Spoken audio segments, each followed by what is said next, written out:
D boss ಅಭಿಮಾನಿಗಳಿಂದ ಅಭಿಮಾನಿಗಳಿಗೆ ಎಚ್ಚರಿಕೆ.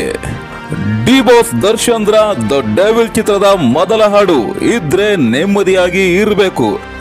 ಈ ಹಾಡಿನ ಬಗ್ಗೆ ಡಿ ಬಾಸ್ ಅಭಿಮಾನಿಗಳಿಗೆ ಎಚ್ಚರಿಕೆ ರವಾನೆಯಾಗಿದೆ. ಸ್ಯಾಂಡಲ್ವುಡ್ ನಲ್ಲಿ ಹಿಂದೆಂದೂ ಕಂಡು ಕೇಳರಿಯದ ಕ್ರೇಜ್ ಹುಟ್ಟಿಸಿರುವ ಇದ್ರೆ ನೆಮ್ಮದಿಯಾಗಿ ಇರಬೇಕು ಹಾಡಿನ ದಾಖಲೆಗಾಗಿ ಅಭಿಮಾನಿಗಳು ನೀಡ್ತಾ ಇರತಕ್ಕಂತ ಎಚ್ಚರಿಕೆ ಏನು ನೋಡೋಣ ಬನ್ನಿ ಸ್ನೇಹಿತರೆ. D boss Darshan the devil ಚಿತ್ರದ ಇದ್ರೆ ನೆಮ್ಮದಿಯಾಗಿ ಇರಬೇಕು ಹಾಡು ಸರೆಗಮ ಯೂಟ್ಯೂಬ್ ಚಾನೆಲ್ ನಲ್ಲಿ ಬಿಡುಗಡೆಯಾಗಿದೆ. ಇಡೀ ಸ್ಯಾಂಡಲ್ವುಡ್ ನಲ್ಲಿ ಹಿಂದೆಂದು ಕಂಡು ಕೇಳರಿಯದ ಕ್ರೇಜ್ ಅನ್ನ ಹುಟ್ಟು ಹಾಕಿದೆ ಈ ಹಾಡು. ಡಿ ಬಾಸ್ ದರ್ಶನ್ ಸಂಕಷ್ಟದಲ್ಲಿರುವ ಈ ಸಮಯದಲ್ಲಿ, ಅಂದ್ರೆ ಸೆರೆಮನೆಯಲ್ಲಿರ್ತಕ್ಕಂಥ ಈ ಸಮಯದಲ್ಲಿ ಅವರ ಅನುಪಸ್ಥಿತಿಯಲ್ಲಿ ಈ ಹಾಡು ಬಿಡುಗಡೆಯಾಗಿದೆ. ಅಲ್ಲದೆ ಈ ಹಾಡಿನ ಸಾಹಿತ್ಯ ಸಹ, ಅಂದ್ರೆ ಇದ್ರೆ ನೆಮ್ಮದಿಯಾಗಿ ಇರಬೇಕು ಅನ್ನುವ ಸಾಹಿತ್ಯನೇ ಇಡೀ ಸ್ಯಾಂಡಲ್ವುಡ್ ಈ ಹಾಡಿನಲ್ಲಿ ಇನ್ನೇನಿರಬೇಕು ಎಂಬ ನಿರೀಕ್ಷೆಯನ್ನ ಹೊತ್ತುಕೊಂಡು ನೋಡೋ ಹಾಗೆ ಮಾಡಿದೆ. ಈ ಹಾಡು ಡಿ ಬಾಸ್ ದರ್ಶನ್ ಸಿನಿ ಜೀವನದಲ್ಲಿ ಒಂದು ದೊಡ್ಡ ದಾಖಲೆ ಮಾಡತಕ್ಕಂಥ ಹಾಡು ಅಂತ ಬಿಂಬಿಸಲಾಗ್ತಾ ಇದೆ.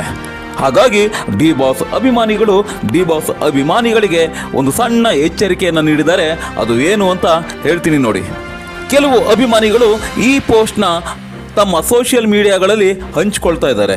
ಅದರಲ್ಲಿ ಹೀಗೆ ಬರೆದುಕೊಳ್ತಾ ಇದ್ದಾರೆ: ಆತ್ಮೀಯ ಡಿ ಬಾಸ್ ಅಭಿಮಾನಿಗಳೇ, ನಾವು ಮಾಡಬೇಕಾಗಿರುವ ಕೆಲಸ ಏನಂದ್ರೆ ಎಲ್ಲರೂ ಹಾಡನ್ನ ಯೂಟ್ಯೂಬ್ನಲ್ಲೇ ನೋಡಬೇಕು, ಜೊತೆಗೆ ತಪ್ಪದೆ ಲೈಕ್ ಮಾಡಬೇಕು. ಅದಾದ ನಂತರ ನಿಮ್ಮಲ್ಲಿರುವ ಎಲ್ಲ ವಾಟ್ಸಪ್ ಗ್ರೂಪ್ಗಳಿಗೂ ಹಾಗೂ ಎಲ್ಲ ಸೋಷಿಯಲ್ ಮೀಡಿಯಾಗಳಲ್ಲೂ ಹಾಡಿನ ಲಿಂಕ್ ಅನ್ನ ಶೇರ್ ಮಾಡಿಕೊಳ್ಬೇಕು.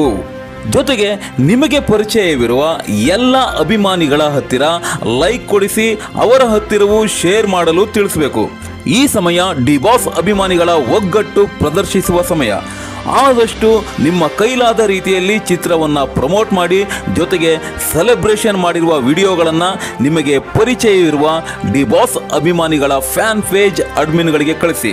ಅದರಿಂದ ಅದು ಕೂಡ ಸೋಷಿಯಲ್ ಮೀಡಿಯಾದಲ್ಲಿ ಪ್ರಮೋಟ್ ಮಾಡಲು ಸಹಾಯವಾಗುತ್ತದೆ ಅಂತ ಹಾಕೊಂಡಿದ್ದಾರೆ. ಹಾಗೆಯೇ ಇನ್ನೊಂದು ಎಚ್ಚರಿಕೆಯನ್ನು ಸಹ ನೀಡಿದ್ದಾರೆ. ಯೂಟ್ಯೂಬ್ ಚಾನಲ್ನಲ್ಲಿ ಬಿಡುಗಡೆಯಾಗಲಿರುವ ಈ ಹಾಡನ್ನ ಯಾವುದೇ ಕಾರಣಕ್ಕೂ ಈ ಹಾಡಿನ ತುಣುಕುಗಳನ್ನು, ಅಂದರೆ ಸಾಂಗ್ ಕ್ಲಿಪ್ಸ್ಗಳನ್ನು ಸಾಮಾಜಿಕ ಜಾಲತಾಣಗಳಲ್ಲಿ ಶೇರ್ ಮಾಡಬೇಡಿ. ಕೇವಲ ಹಾಡಿನ ಲಿಂಕ್ ಅನ್ನ ಮಾತ್ರ ಶೇರ್ ಮಾಡಿ ಅಂತ ಎಚ್ಚರಿಕೆಯನ್ನು ನೀಡಿದ್ದಾರೆ. ಅಂದರೆ ಈ ಹಾಡನ್ನ ನೋಡಿದ ತಕ್ಷಣ ಖುಷಿಯಿಂದ ಅದನ್ನು ಡೌನ್ಲೋಡ್ ಮಾಡಿಕೊಂಡು ಅದನ್ನು ಸಣ್ಣ ಸಣ್ಣ ಕ್ಲಿಪ್ಗಳಾಗಿ ಕತ್ತರಿಸಿ ಅದನ್ನು ಸೋಷಿಯಲ್ ಮೀಡಿಯಾಗಳಲ್ಲಿ ಹಂಚಿಕೊಳ್ಳೋದಕ್ಕೆ ಹೋಗಬೇಡಿ.